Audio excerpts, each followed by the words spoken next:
Gaji MBB Ambassador sebulan naik RM500 tau. Dan ini bukan gimmick. Saya ulang sekali lagi ya. Ini bukan gimmick. Tugas MBB Ambassador ni bantu memperkasakan orang awam dengan maklumat kesihatan terkini, supaya mereka ni boleh buat keputusan sendiri terhadap masalah kesihatan yang mereka hadapi sekarang ni. Dengan maklumat yang kita berikan, kita telah buka ruang untuk mereka memilih dan buat keputusan yang tepat berdasarkan servis dan produk MBB itu sendiri. Semasa kita ubah hala tuju mereka yang memerlukan khidmat kita juga bantu ubah hala tuju status kewangan kita. Saya berikan 2 contoh sahaja dulu. Ini Puan Fat, ini Tuan Khairi. Mereka dua ni adalah klien MBB dan mereka pernah rasa apa yang klien MBB rasa sekarang. Puan Fat mulakan kerjaya sebagai MBB Ambassador pada bulan 11 2022, manakala Tuan Khairi pada bulan 9 2023. Boleh tengok dekat sini pendapatan bulan pertama daripada orang ni. Puan Fat bulan pertama buat RM180 sahaja, manakala Tuan Khairi buat RM250 sahaja. Memang nampak sikit, tapi bab duit mereka orang ni tolak tepi dulu. Sebab mereka tahu rasa macam mana sakit kena GGA ni. Yang penting klien boleh recover dengan cara yang betul. Mereka orang ni ECG tu tak payah cakap dah, berkali-kali. Ubat dengan suplemen, dah boleh buka farmasi dekat rumah. Segala jenis coach pemakanan semua dah ikut. Last kali jumpa Alfai, lepas tu praktis MBB tu, baru boleh recover. Sebab tu mereka ni percaya dan nak tolong yang ada masalah ni bersungguh-sungguh. Buat MBB Ambassador ni, dia bukan kerja senang. Kena ada dedikasi, kena ada komitmen untuk bantu keluarkan klien tu daripada stage sakit kepada stage sembuh. Hari demi hari, bulan demi bulan, bantu mereka yang ada masalah kesihatan gastrik ke anxiety ni. Kita boleh tengok nah, ini pendapatan bulanan Puan Fat, RM11,000 Malaysia sebulan. Dan ini pendapatan Tuan Khairi, RM3,000 sebulan. Nampak seronok kan? Tapi itu bukan keseronokan sebenar. Keseronokan sebenar adalah bila Puan Fat dan Tuan Khairi ni mampu membentuk komuniti yang peka dengan maklumat kesihatan terkini, supaya mereka ni boleh jaga orang sekeliling pula tau. Dan itu adalah keseronokan sebenar. Kesimpulan dia adalah MBB Ambassador ni bukan kita hanya nak buat duit. Bukan. It's about making a difference. And yes, the rewards are real, tangible and waiting for you. Saya sendiri yang design program MBB Ambassador ni untuk memperkasakan orang awam. Pada masa yang sama, kita memperkasa status kewangan kita. Yang saya percaya dan telah terbukti oleh Puan Fat sendiri mampu menandingi dan lebih pendapatan hakiki kita. Akhir sekali, saya nak tanya, dah bersedia untuk bantu ubah hala tuju kesihatan mereka yang memerlukan produk dan khidmat MBB ni? Pada masa yang sama, ubah masa depan kewangan kita. Kalau ya, selamat datang ke MBB Ambassador. Okey, baik. Assalamualaikum warahmatullahi wabarakatuh dan salam sejahtera family MBB. So, ini adalah live pertama kita pada bulan puasa ni. Okey. Sekarang ni promotion tengah berlangsung bagi siapa yang untuk membuat belian, terutama untuk produk cookies MBB ni ada lah. So bolehlah subscribe. Okay. So untuk topik kita hari ni adalah berkenaan dengan puasa Ramadan yang hari pertama sampai hari keempat tu selalu yang okey. Tapi masuk hari ke atas, hari keempat, hari kelima tu ada start trigger dah. Ini selalunya untuk orang yang MBB beginner dan juga untuk orang yang MBB tapi dia tak bersenam, dia tak teruskan FPB dengan RLB, dia akan jadi isu macam ni lah. Okey. Salam bang dan doktor. Soalan saya, kenapa jadi kencing berbuih? Kencing berbuih tapi cepat hilang. Okey, silakan doktor jawab soalan dulu untuk tuan lelaki kita. Okay, Assalamualaikum. Okay, selamat Ramadan, selamat berpuasa dan sekejap lagi nak buka Okay. Macam ni, Tuan Lekir, soalan dia, kenapa jadi kencing berbuih tapi cepat hilang? Soalannya kalau selalunya lah, kalau kencing berbuih ni, kalau dari segi produk beratan ni, kita suspect selalunya ada kencing kotor, ada infection. Selalunya ada infection lah. Tu kalau produk perubatan memang kita akan rule out tu dulu. Rule out pertama infection lah. Tapi selalunya berbuih ni selalunya memang infection. Tapi kadang-kadang tak juga. Kadang-kadang dia nak berbuih je. Tapi kebanyakannya memang kencing kotor ni, kencing berbuih ni sebabkan kencing kotor. Maknanya ada infection. Kalau benda ni dia sekali dengan, maksudnya kencing kerap, kan? Kencing berbuih tu selalu kencing kerap, rasa macam sikit nak kencing, maksudnya kencing tak tus, lepas tu rasa macam pedih, sakit masa kencing tu, itu memang possibility untuk kencing kotor, maksudnya ada infection tu tinggilah. So maksudnya kena buat rawatan jugalah benda tu. Selain buat minum air banyak, kena buat rawatan jugalah. Kalau berlarutan memang kena ambil antibiotik semua lah. Tu jawapan dari pihak saya lah. Okey, tak apa, saya jawab satu soalan. Kenapa berdebar, risau nak tidur, susah nak tidur dan tak lalu nak makan? Dia macam ni saja, mudah saja. Benda ni semua saya ada tuliskan mudah buku MBB e-book tu, boleh download. Nak download dia macam mana? Pergi dekat kawasan saya Linktree tu, dekat ruangan Bayu, tekan dekat kawasan tu, pergi kawasan MBB e-book, download percuma. Saya highlight kat situ, percuma. Saya orang takut kena duit. Okey. Kenapa berdebar, risau nak tidur? Berdebar ni satu perkara yang paling mudah sekali. Kalau kick masuk adrenalin sahaja, kita akan start berdebar. Lepas tu nak tidur susah, betul lah. Kalau kick dah adrenalin, memang kita nak tidur susah lah. Dan tak lalu nak makan. Bila kita dalam mood sympathetic dominant lawan mood lawan atau lagi, memang automatik dia akan shut down kita punya appetite. Kita tak boleh semulakan kita punya sympathetic phase, iaitu selera makan kita tu pun kita tak boleh nak trigger dah. Itulah jawapannya kepada Tuan Nazarik 89. Dan untuk penjelasan ni dengan panjang lebar detail lagi ada dekat kawasan MBB e-book, download percuma tu, boleh download sahaja, benda free, tak kena duit pun lah. Orang takut kalau kena duit ni, so saya beritahu siap-siap tak kena duit, download percuma sahaja. Tapi bila beritahu tak kena duit, orang tak mau download pula. Oh, paradox sungguh dekat situ. Okey, baik, tak apa.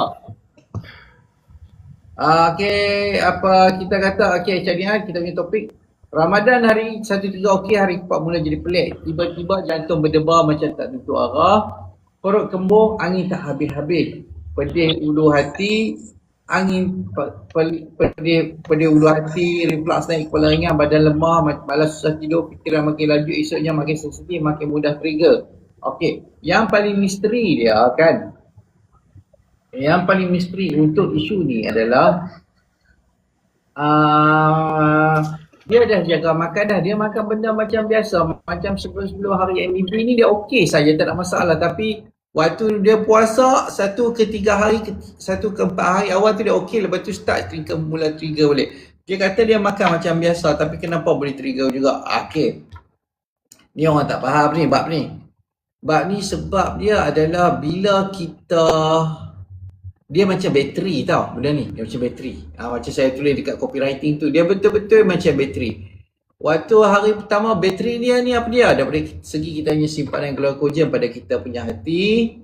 Lepas tu daripada kita punya segi glycogen ikutkan misalnya glycogen, air, minerals dengan kita punya tidur. Ni selalu yang 4 benda ni lah. Bila kita dah start berpuasa, antara satu benda dia yang kita start buat, yang tak buat, yang buat bagi stres, yang chronic stress ni adalah kurang minum air lah kurang minum air. Okey, ni orang kata dehydration. Dia bukan satu hari saja jadi, tak. Benda ni dia akan jadi, dia accumulate, dia berkumpul daripada hari ke hari. Okey, ini akan menyebabkan kita punya minerals dengan electrolytes kita sekali drop. Lepas tu itu antara dua benda ni lah. So apa minta Sat, Dr. explain Sat kalau dehydration punya kesan kepada tubuh ni, macam mana dia bagi create benda tu sebagai stres. Silakan Dr. Okey. Kita tahu kalau kita macam tadi isu dia saya makan macam biasa, tapi bila puasa ni kenapa jadi lain? First macam betul lah. Macam Encik Azwan kata, bila puasa ni kita tak macam puasa atau agama lain, kita puasa kering. Maksudnya first air memang tak ada. Air memang tak ada. Kedua, air tu lah paling penting untuk kita teruskan kata orang untuk teruskan hidup, maksudnya lagi aktif maksudnya. Air tu penting. Air tu ada elektrolit. Selain air tu ada elektrolit, ada garam galian juga dalam air tu. Lepas tu kedua, kita ada masalah, kita makan kita ni kata orang tak macam biasa. Mungkin kita selalu kalau hari biasa kita makan sup, makan breakfast, tengah hari, mungkin petang kita makan sikit, malam kita makan sikit. So makanan tu sentiasa ada. Maksudnya makanan tu adalah fuel kita, minyak kita sentiasa ada. So bila kita puasa ni, kita makan 2 kali sehari.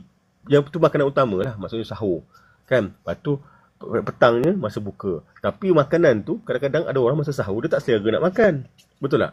Pertama. Kedua, dia makan sikit sangat, tak cukup untuk minyak fuel dia punya harian dia. Tu dari seluruh makanan lah. Lepas tu bila buka puasa pula dia makan benda-benda dah terasa kan, kita dah macam mengidam nak makan pembalik lah, nak makan kuih ni lah, nak makan kuih tu. Pula puasa bazar Ramadan tu macam-macam benda ada kat situ pula pun jadi masalah juga. Makan kita punya, kita nak makan ikut kita punya sedap rasa kita tu masa buka puasa. Waktu makan pula sekali banyak pula masa buka puasa pula pun jadi masalah juga. Tu dari sudut makanan.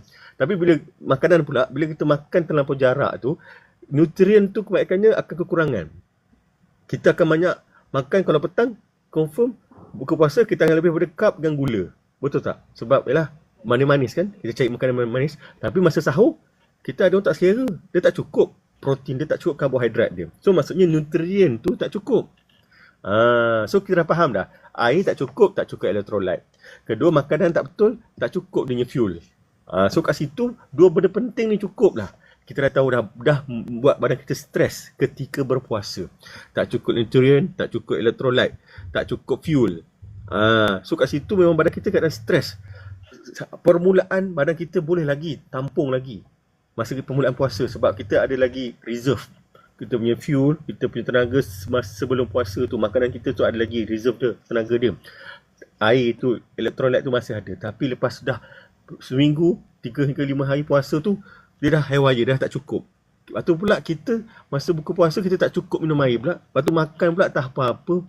Masa sahur tak makan betul-betul. Kat situ berganda-ganda stres. Dah 3-4 hari pertama dah stres. Tapi makanan makin teruk, tak cukup fuel, tak cukup elektrolit, tak cukup air, tak cukup nutrien.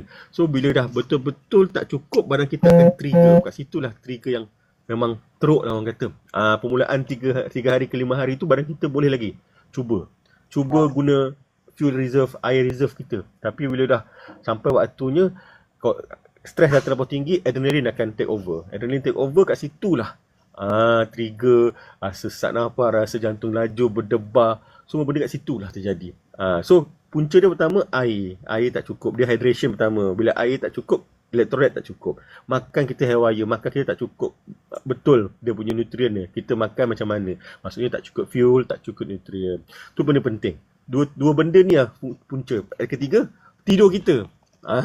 Tidur kita pun dah terganggu. Betul tak? Rehat kita pun terganggu. Dulu kita tidur, mungkin ada orang tidur pukul 12, subuh baru bangun pukul 6 kan, 6 jam. Tiba-tiba kalau pukul 12 bangun pukul 5 dah awal sejam. Lepas tu nak makan tu pula, makan kita kojoh-kojoh. Kat situ semua mengganggu kita punya rehat. Bila rehat kita terganggu selama sebulan pun akan mengganggu kita punya circadian rhythm kita. Kita punya biological clock kita akan terganggu. Kita punya kata orang kortisol punya level semua akan terganggu. Tak betul lah. So kat situ pun stres juga. So makanan kita, air kita, tidur kita ni masa kita puasa ni akan banyak kata orang mengubah kita punya biological clock kita ni.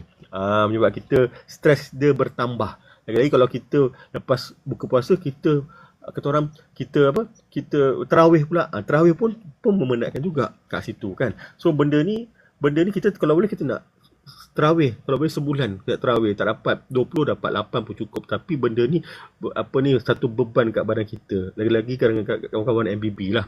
So benda ni kena faham. Kat sini kita dah faham apa yang menyebabkan kita trigger ke masa bulan puasa. So kita ada 3-4 benda ni lah benda utama ni. Okey, baik, terima kasih Dr. So saya nak tambah sikit lah. Dia ada satu persoalan lagi lah.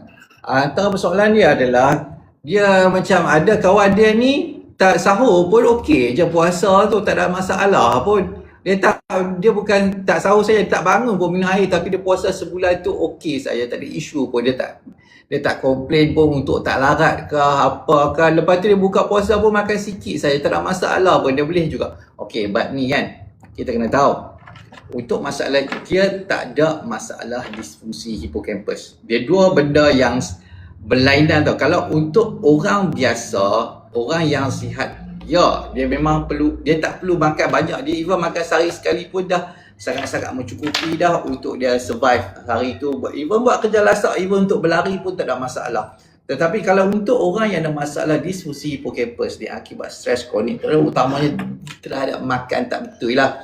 Makan terlampau banyak tepung, teh tarik ke, Nescafe, benda karut dan makan junk food, makan benda-benda sampah ni kan.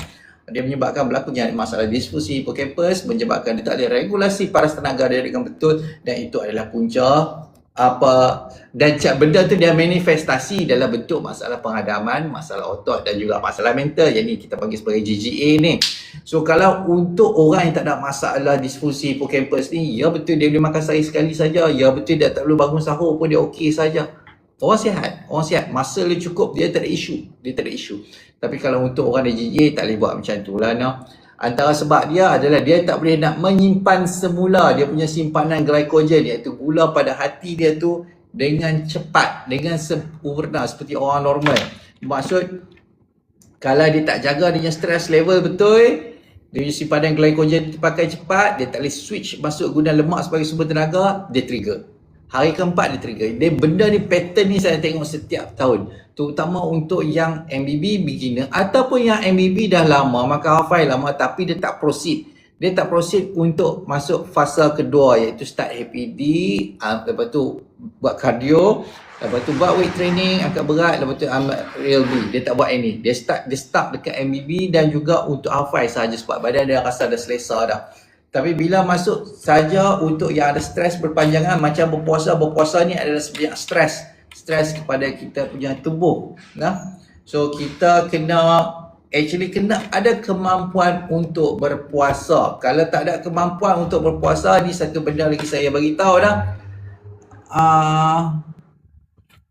Ini satu benda lagi saya beritahu, yang kalau dah start tak boleh puasa, okay, dah start trigger, dah start jantung rasa jadi jantung jadi start je laju, dada dah start mencucuk, nafas pun dah start pendek kan, jangan teruskan puasa. Yang ni dia punya tips yang sangat-sangat penting. Kalau jadi condition macam tu, jangan puasa. Iaitu kita ambil masa sehari ataupun 2 hari bertenang dulu pada puasa ni, dah badan rasa stable balik, baru puasa. Kalau kita paksa juga puasa dalam keadaan yang tak elok badan tu, nanti dia akan jadi trigger anxiety, lepas trigger panic, lepas tu dia jadi kain buruk. Bila jadi kain buruk, sebulan tu tak boleh puasa. So kita tak mau. At least kita hilang sehari 2 puasa, tapi kita yang hari lain kita boleh puasa. Kita mesti boleh buat tarawih lagi. Tapi kalau kita paksa juga puasa, nanti dia jadi kain buruk. Itu adalah satu benda yang sangat leceh lah. So, kita tengok lagi. Orang yang ada gastrik boleh ambil madu tak? Boleh, tak ada masalah. Cuma dia ambil madu ni, ambil masa makan nasi dengan lauk, dengan ayam, ikan, daging, tu okey. Dia tak boleh orang kata makan madu tu sahaja, sebab akan dia spike dia punya gula, crashkan dia punya gula, dia akan trigger. Macam tips yang bagi saya sebelum ni, macam makan bubur tu kan. Macam makan bubur, macam makan kuih kan. Sifat dia lebih kurang yang sama kalau kita ambil dalam keadaan perut kosong. Okey, kita tengok lagi. Sebab tu ya ramai yang makan madu ni ambil perut kosong, lepas tu dia tak duduk, dia nak reflux. Okey, tu habis Syafiqah je tanya. Puasa 2 ni ramai nak minum jus, okey ke, avocado ke, tembikai ke? Dia gula dia sangat tinggi, isu dia itu je. Isu dia kalau macam jus buah ni, kalau gula dia sangat tinggi. Dia kalau compare dengan air teh dengan jus buah ni lagi tinggi tau dia punya gula. So air teh Coca-Cola tu pun lagi selamat daripada ambil jus buah-buah ni. Okey, lepas tu saya tengok lagi untuk isu hari ni, dehydration, sleep. Okey, isu dengan tidur. Bila kita tidur ni, terutama waktu bulan puasa ni, macam Dr. Ed maklumkan tadi lah. Lepas tarawih, kita nak makan moreh. Lepas makan moreh, kita nak tengok TV Sat. Nak semang-semang, pumpang, lajak sampai pukul 12 dah. Lajak sampai pukul 12, lajak sampai pukul 1. Lajak pukul 12 sampai pukul 1 pula. Lepas tu bangun pula pukul 4.30, 5.30, dan benda tu kacau kita punya tidur. Bila kita punya kacau punya tidur, dia akan trigger kita punya penghasilan kortikotropin releasing hormon untuk nak bagi kita boleh berjaga, nak masak apa semua tu. Dan benda ni kalau kita makan dalam keadaan macam tu kan, kita selalu banyak orang bangun sahur, kita kejut, lepas tu duduk mamai makan kan. Lepas tu duduk tak duduk sehari pukul 7, pukul 8 lagi nak jadi cirit lah. Dia nak jadi cirit, nak senak perut sekian-sekian semua tu. Okey, cara untuk mengatasi masalah ni kan. Cara untuk mengatasi masalah ni, lepas tarawih tu minta imam tu jangan baca surah panjang-panjang lah. Kan? Kan baca surah panjang-panjang jenuh juga. Kita buat 8 saja, balik tidur. Sebelum pukul 10 tu kita dah tidur dah, supaya kita boleh bangun tu keadaan fresh pukul 5, 5.30 tu keadaan fresh dah. Lepas tu kita boleh ready untuk nak makan dah. Nak makan ni kita kena trigger kita self-relief face pun, selera makan. Untuk nak trigger selera makan waktu pagi ni, contoh kalau kita start makan pukul 5.30, nak makan pukul 5.30, kita bangun pukul 5. Bangun pukul 5 jangan duduk termenung sahaja. Yang paling okey sekali, kita mandi, buat kerja rumah sikit, bagi heart rate kita naik, baru kita boleh trigger kita punya selera makan, self-relief face. Lepas tu baru kita makan, baru okey. Kalau tidak, sekali dia nak jadi cirit. Yang tu yang leceh, nak jadi cirit, nak trigger apa semua bla bla bla bla bla bla bla bla lah semua tu kan. Itu antara trik-trik dia. No? Okey, apa lagi untuk isu sahur. Isu okey, Dr. Ed. So satu soalan. Adakah pertukaran cara pattern kita makan ni, terutama ada sahur dan juga waktu kita berbuka puasa ni, mengganggu kita punya perut? Okey. Memang mengganggu. Macam saya katalah tadi kan, permulaan macam sebelum puasa, hari biasa, kita makan berapa kali sehari kan. Makan utama kita biasalah breakfast, makan berat kita lah, soalnya breakfast tengah hari, tengah malam, betul tak? Tapi kadang tengah-tengah tu, petang tu, ataupun in between kita ada makan snack sikit-sikit kan, ada makanan, dan ada juga kita sentiasa minum air kan. So bila kita makan paling kurang 3 hingga 4 kali lah orang kata, termasuk benda-benda sikit-sikit kita makan tu, maksudnya kita punya gut motility ni sentiasa bekerja. Perut kita, usus kita, penghadapan sentiasa bekerja, dan kita punya gastric juice sentiasa dikeluarkan, betul tak? So dia bekerja, dia tahu ada makanan dia bekerja. Kalau kita ada selera makan, dia dah start dah keluar lah semua gastric juice semua kan. So dia sentiasa bekerja. Tapi bila kita berpuasa ni pula, sepanjang berapa jam, lebih daripada 12 jam lah orang kata kan, 12 jam lah, kita terus tak makan secara tiba-tiba. So kat sini memang betul dalam Islam, memang inilah Allah nak bagi kita punya usus ni, kita punya perhadapan ni untuk berehat. Selama ni tak berehat kan. Tapi benda ni menjadi satu isu untuk masalah yang ada masalah GERD, GGA ni. Sebab bila dia tak bergerak, kat situ dia dah bagi signal gut motility kita slow, berkurangan. Benda yang trigger kita punya penghadapan ini untuk beroperasi, orang kata ni tak ada. So dia stop. Kat sini apa menjadi masalah? Pertama, selalunya orang akan ada masalah masalah sembelit. Pertama sembelit. Problem sembelit. Sebab hari biasa pun ada masalah sembelit, bila puasa lagi bertambah sembelit. Pertama sebab gut motility kita dah slow down. Sebab tak ada yang aktif yang dia siang hari. Lepas tu bila puasa kita tak cukup air. Lagi tak cukup air, lagilah kita ada masalah sembelit. Ini benda yang sangat-sangat mengganggu lah untuk rakan MBB ni. Macam tadi ada seorang tanya, dah berapa hari puasa tapi tak berak, apa perlu buat? Kata, inilah punca dia. Sekarang kita dah tahu dah punca dia. Pertama, kita sepanjang hari tu tak cukup makan, tak cukup air, tak cukup gula. Kat situ pun dah menyebabkan kita punya najis ni keras. Kan? Kedua, motility kita, gut motility tu dah slow, dah stop. Untuk kata orang, untuk push. Ketiga, nutrien kita mungkin tak cukup fiber. Masa kita makan, macam kita sahur, confirm takkan fiber. Masa buka puasa, confirm takkan fiber. Kita lebih makan benda-benda lah, bertepung-tepung, sebab kita nak makan apa yang kita nak makan kan, seronok kan buka puasa dekat bazar. So fiber kurang. So itu menyebabkan kita ada masalah sembelit. So kita dah faham dah kenapa berapa hari puasa ni tak berak. Sebab kita gut motility kita dah slow down. So kat situ pun menyebabkan kita sembelit. Kedua, tak cukup air. Lepas tu tak cukup fiber pula. So inilah punca-punca menyebabkan masalah sembelit lah. Ini punca utama lah menyebabkan sembelit di masa puasa ni. Agak-agak MBB ni masalah. Okay, baik. Saya tambah sikit untuk Dr. Ed. Masuk hari ke-5 puasa saya membuat lagi apa perlu makan. Dia bukan perlu makan apa, dia perlu tambah benda saja. Dia perlu tambah gula saja. Itulah yang paling penting sekali untuk boleh bagi berak ni. Macam tu saja, semudah itu saja. Lepas buka puasa, ambil air gula. Yang tu jangan lupa. Buka puasa air gula, tutup dengan air gula. Moreh sehari pun kalau makan tutup dengan air gula. Air kosong minumlah sama. Tapi air gula tu penting sangat-sangat. Waktu bulan puasa ni kalau tidak confirm je sembelit, power tak cukup. Power tak cukup. Confirm je power tak cukup. Benda ni saya tengok setiap tahun untuk orang GGA akan ada masalah. Dia benda tak susah nak faham pun. Tak susah nak faham pun. Bila kita puasa kan, power tak cukup. Glycogen drop. So kita kortisol kita pun tak apa nak betul sangat kan. Apa yang berlaku, badan dalam keadaan stres. Kita punya soas masa tu memendek. Bila memendek, dia tarik sekali kita. Senang kata bila soas ni pendek, kita punya muscle dekat bawah lubang tubuh kita pun dia contract tutup sekali lah. Semudah macam tu nah. Dia senang nak faham, nak tengok benda ni senang saja. Bila kita boleh berak tu kan, dia keluar tarik sikit-sikit dah. Dia keluar macam tarik kambing, kecil-kecil lah. Kecil. Lepas tu pun tarik permulaan dia tu kerah. Lepas tu belakang tu dia elok sikit. Dia akan jadi macam tu. So untuk mengelakkan benda yang stres, yang memeningkan kepala ni kan, air gula ambil. Nah, dia tak boleh, tapi dia tak boleh lah macam kopi tak boleh. Teh pun tak boleh juga, pergi sembelit. Ambil macam air mana biasa, macam sirap ke lengkong ke, tapi kacang-kacang tu tak boleh lah. Dia cikang kacang-kacang tu tak boleh lah. Lepas tu dia punya air longan ke boleh juga, laici pun boleh juga.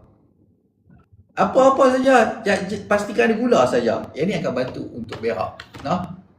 So, kalau duk risau tu, try. Lepas tu orang kata, gula ni buat penyebab kencing manis. Dia kata impossible lah. Impossible. Try dulu. Bagi boleh berak dulu nah.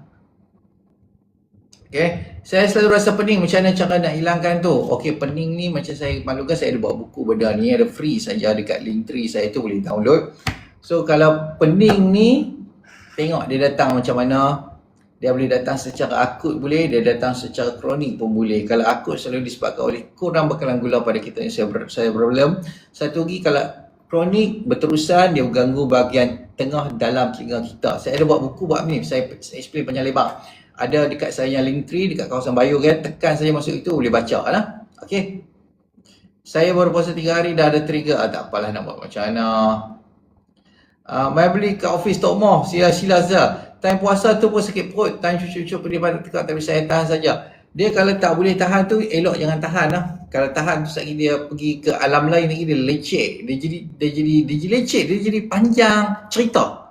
Dia kalau jadi kain buruk, dia start jadi panjang cerita. Nah, kalau puasa berak cerit tu kenapa? Yang ni selalu kalau waktu sahur. Waktu sahur, sehari pukul 7, pukul 8, pukul 9 lagi nak jadi berak cerit. Sebab kita makan dekat dapur, kita tak ready lagi. Sebab tu antara tips yang saya bagi kan, lepas tarawih, balik rumah terus, lepas tu tidur. Pukul 10 tu kita tidur dah. Pukul 10 tidur. Lepas tu bangun sahur. Kalau makan pukul 5.30, bangun pukul 5. Pukul 5 tu bangun mandi terus tau. Kurang-kurang kita beri segar badan. Pukul 5 bangun mandi, lepas tu buatlah kerja sikit ke, tolong masak ke, kemas dapur ke, cuci baju ke, kemas rumah bagi heart rate kita naik. Dia semata-mata kita nak bagi heart rate kita naik saja untuk membolehkan kita trigger selera makan. Lepas kita trigger selera makan, baru kita makan. Lepas tu jangan pergi tidur pula. Kalau pergi tidur pula memang confirm cerit lah lepas tu. Tak boleh. Lepas tu pergilah surau. Pergi surau, solat subuh apa betul, balik. Lepas tu jangan tidur juga. Buatlah aktiviti lain. Kalau macam saya habis tarawih saya pergi berlari.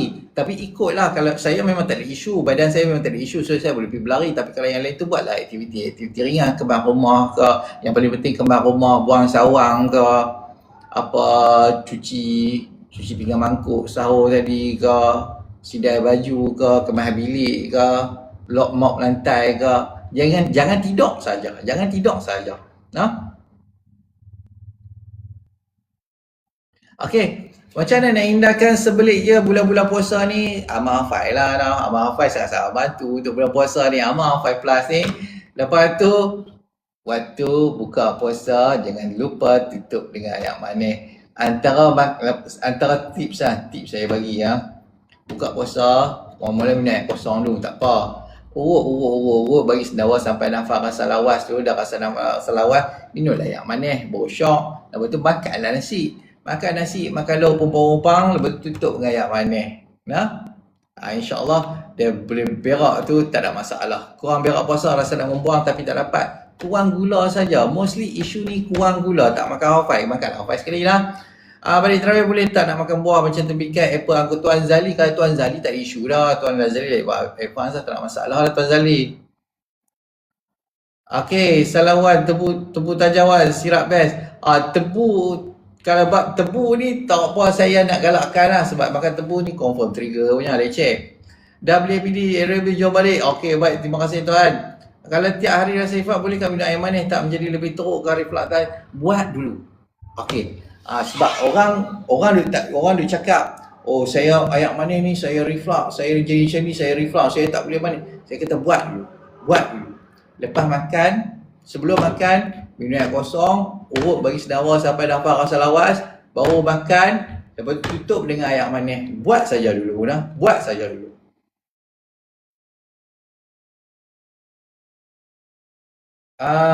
Orange Sunquick boleh tak? Boleh, tak ada masalah. Okey, so kita teruskan balik dengan kita punya apa ni? Dengan kita punya ni apa? Okey, satu lagi Dr. Ed, macam tadi saya dah explain dah apa why constipation, tu lah kita dah jawab dah semua soalan kat sini. Je tu. Tak ada apa dah. Aku pegang lagi, aku makan pula benda ni.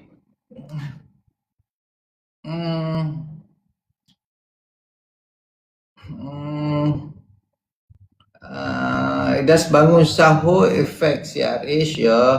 After wake up bangun sahur ni kita sembang tadi ni. Sembang lah. Berapa kali boleh senam ringan sesuai supaya tak rasa lemah dekat office duduk saja? Okey.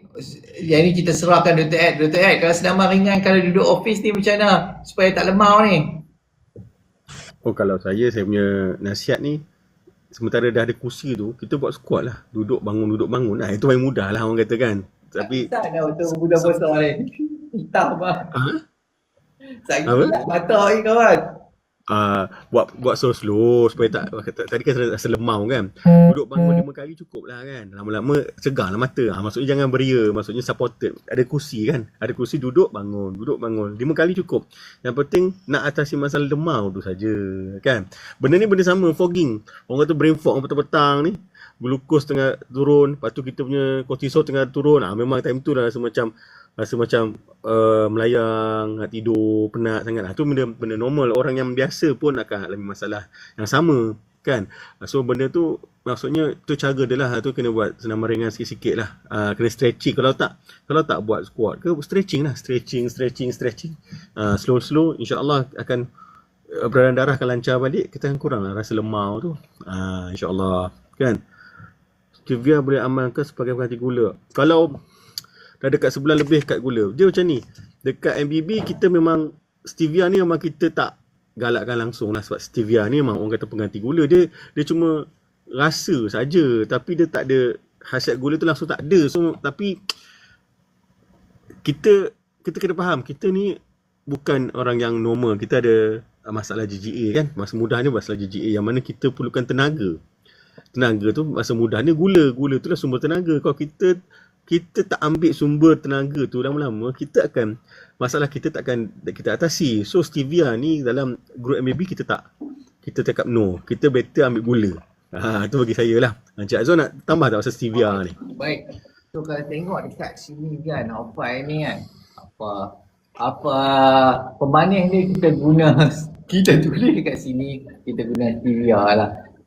Orang kata stevia ni bagus ke? Tak bagus pun. Memang tak bagus pun bagi saya. Saya punya pendapat memang kata haram, tak bagus pun stevia ni. Sebab dia hanya manis tegak, manis hidung. Dia trigger kita ada sektor manis sahaja, tapi dia tak bekalkan energi. Okey, isu dia dekat sini kan, saya letak stevia ni sebagai marketing saja, dan betul saya letak stevia dalam Hawaii, tapi saya letak sebagai marketing sebab orang kata, oh dia pakai stevia, selamat bagus kan. Sementara dia masuk dari ekosistem MBB, sementara dia nak masuk ekosistem, nak faham dulu apa semua, kita kena bagi benda yang tak menakutkan, dan dia kata oh okey tak apa. Bila kita makan, bila untuk orang GGA ni, antara isu dia adalah dia nak stay calm tu dia tak boleh. Energi untuk dia nak rasa tenang dia tu tak banyak.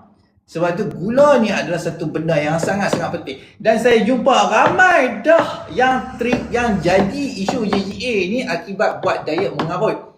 Buat diet cut sugar. Betul itu berat, betul ya? Memang turun berat. Turunlah. Dia hilang glycogen dengan berat air. Betul hilang. Lepas tu daripada boleh makan benda bergoreng, boleh makan benda minyak, boleh diet normal lah. Makan kacang apa semua dah start tak boleh dah. Satu-satu. Lepas tu dia kata makan benda berminyak dah start trigger. Power tak ada. Bila kita hilang glycogen, lepas tu kita dah start hilang berat air sekali, dia akan start makan berat otot. Makan berat otot itu yang paling leceh sekali tu. Kita hilang kita punya bateri untuk generate energy. Dan lepas tu kita start banyak benda dia tak boleh makan dah. Makan benda berminyak jadi trigger, jadi reflux. Makan benda lemak jadi reflux. Makan daging banyak sikit dah reflux lah. Power tak ada nak digest. Sebab tu kalau untuk orang ada GGA ni, gula kena ada. Lepas tu seperti biasa, kalau untuk orang kata makan gula ni, dia kena faham tau. Kena faham betul-betul benda ni.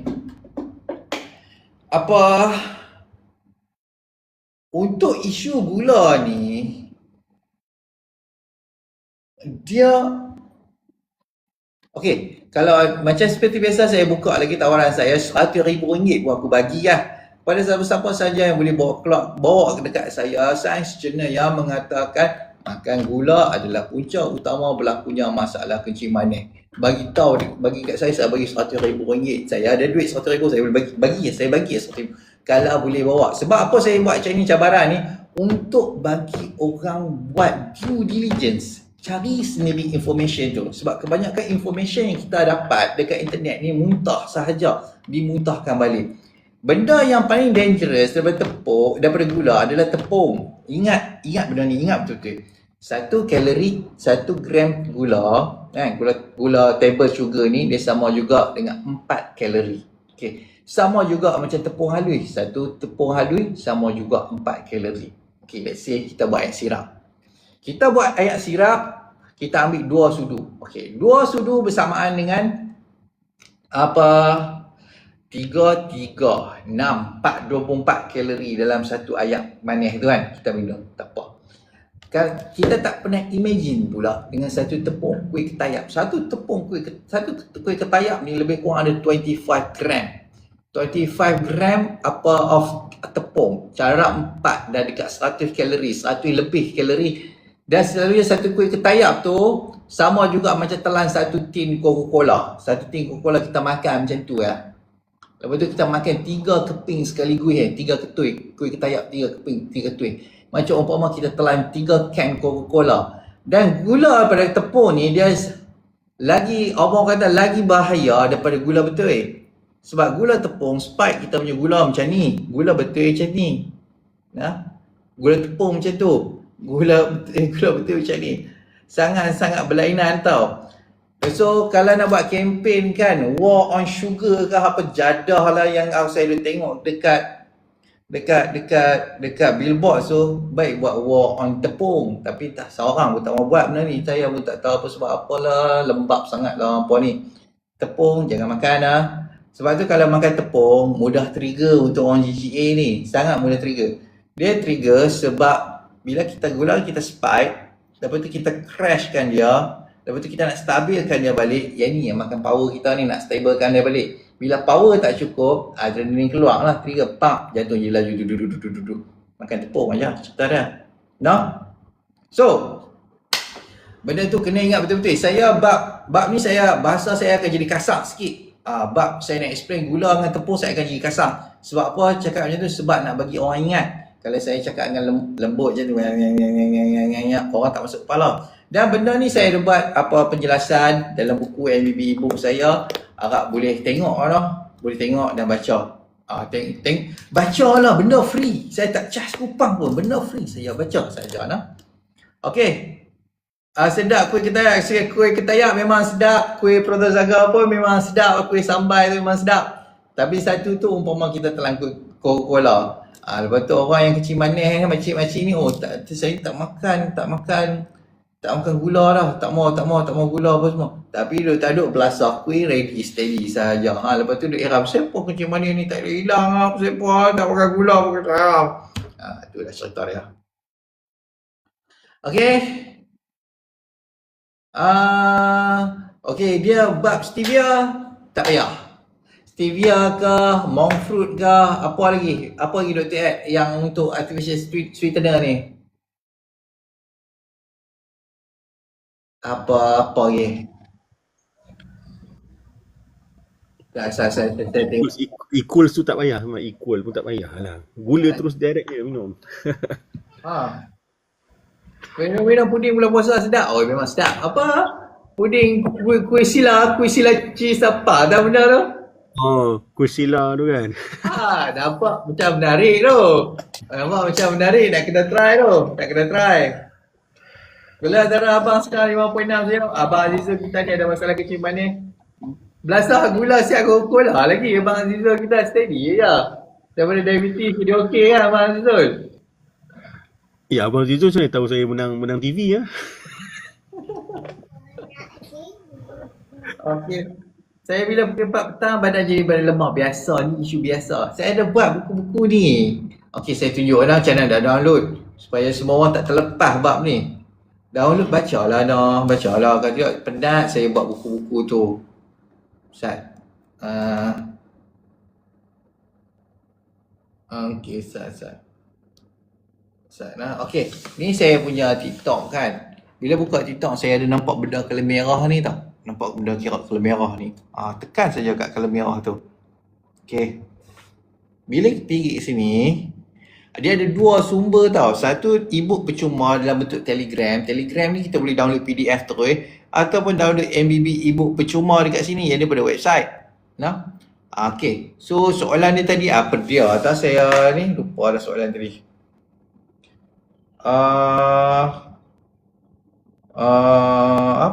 Pukul 4 jadi lemah. Pukul 4 jadi lemah. Buku dia ada kat sini tau Ustaz. Saya buka. Tengok semak lah. Buku-buku ni semua free saya buat untuk orang baca. Mana dia? Okey, MBB e-book ni, color kuning ni. Masuk petang, anxiety datang lah. Okey, baca dekat situ. Dia, kalau tengok dekat sini saya explain panjang lebar bab ni lah. Panjang lebar tau. Okey, macam mana isu dengan kita punya penghasilan kortisol, apa yang menyebabkan kita jadi glucocorticoid insensitive, ataupun desensitize disebabkan apa pada kita jadi hippocampus. Lepas tu, bila berlaku isu tu, mengapa tiba-tiba waktu petang tu, apa kita boleh trigger simptom disebabkan oleh spike oleh adrenalin untuk stabilkan kita punya gula. Semua ada saya explain dekat sini. Dan even cara untuk menyelesaikan pun ada juga dah. Ambil masa baca dah. Buku ni free saja. Okay. Orang yang dijijik kena ambil air manis kan, dia ambil lepas makan, dia tak boleh ambil perut kosong. Kalau ambil perut kosong, dia reflux. So kalau perut kosong tapi trigger, okey, contoh macam dia dah pergi bazar Ramadan kan, dia pergi bazar Ramadan nampak nak makan gula-gula macam mana. Tapi emergency case emergency dia pergi bazar Ramadan, lepas tu dia start trigger tak tahu siapa panas sangat kan apa kan. Dia punya pandangan mata tu dia start jadi kecil, dia start jadi tunnel vision lah, kecil kan. Sebelum nak start jadi kecil-kecil teruk tu kan, standby gula-gula. Ambil gula-gula dulu dah. Ambil gula-gula, relax dulu. Lepas tu urut bagi sedawa sampai nafas rasa lawas, minum air, urut juga bagi sedawa sampai nafas rasa lawas, lepas tu balik ya. Jangan paksa puasa terus. Dia jangan buat macam bagi cukup-cukup nyawa lepas puasa hari ni, lepas tu bagi cukup-cukup nyawa puasa lepas hari esok, cukup-cukup nyawa lepas hari lusa. Jangan cari pasal. Mau dia kata tulat tu tak lepas, dia trigger panik 1 bulan puasa out. Jangan. Okey, apa fenomena puding bulan puasa, memang tu ada nak cari lah. Kuih selo tu macam sedap sangat lah. Senam ringan sesuai supaya berapa kali boleh minum air manis setiap kali lepas makan. Senam ringan sesuai supaya tak rasa lemah dekat OP duduk sahaja. Kalau duduk saja beli meja sekali. Allah, meja dekat Shopee tu 400 500 kot. Ya, kumpul lah duit sikit. Saya kat sini kat office kalau start saya tak ada. Office KL saya ada. Yang meja boleh naik macam tu. Beli yang tu. Buat standing, buat kerja sambil berdiri. Sebab kalau kan macam orang yang isu GGA ni, kalau duduk lama pun trigger kan. Dia duduk lama trigger ni sebab apa? Mudah saja, terutama waktu mandu rektor lah benda ni duduk jadi. Bila dia ada isu dengan sowas yang ketat ni kan, bila dia duduk, sowas tu lagi kompres. Bila dia lagi kompres, badan ingat dalam keadaan bahaya. Bila badan ingat bahaya, dia start pakai tenaga dalam tubuh tu senyap bagi background lah. Macam ada malware lah. Macam ada malware. Kalau komputer tu ada malware yang duk makan RAM kita tu kan. Komputer start jadi panas dan terpasai lah. Lebih kurang macam tu lah. So bila kita duduk lama macam tu, pakai tenaga banyak, lepas tu start tenaga tu tak banyak, dia start tembak adrenalin lah. Bila start tembak adrenalin, belakang kita lagi ketat, sowas kita tarik kita punya diafragma ke bawah, nafas tak singkat, dada start mencucuk, otak dia start jadi overthinking jadi anxiety jadi panic. So cara untuk mengelakkan benda ni mudah saja. Bila rasa macam belakang tu dah ketat lain macam kan, kalau bawa kereta, cari tempat arena, berhenti tepi jalan, berdiri saja dulu. Berdiri, stretch badan dah 5 minit macam tu, bagi rasa lega dulu, bagi sedawa apa patut, lepas tu drive balik. Tapi kalau duduk dekat office, rasa badan tak selesa, berdiri dulu, bagi sedawa apa semua. Lepas tu kalau nak buat kerja sambil berdiri pun tak ada masalah. Lepas tu kalau dah rasa selesa, duduk balik lah.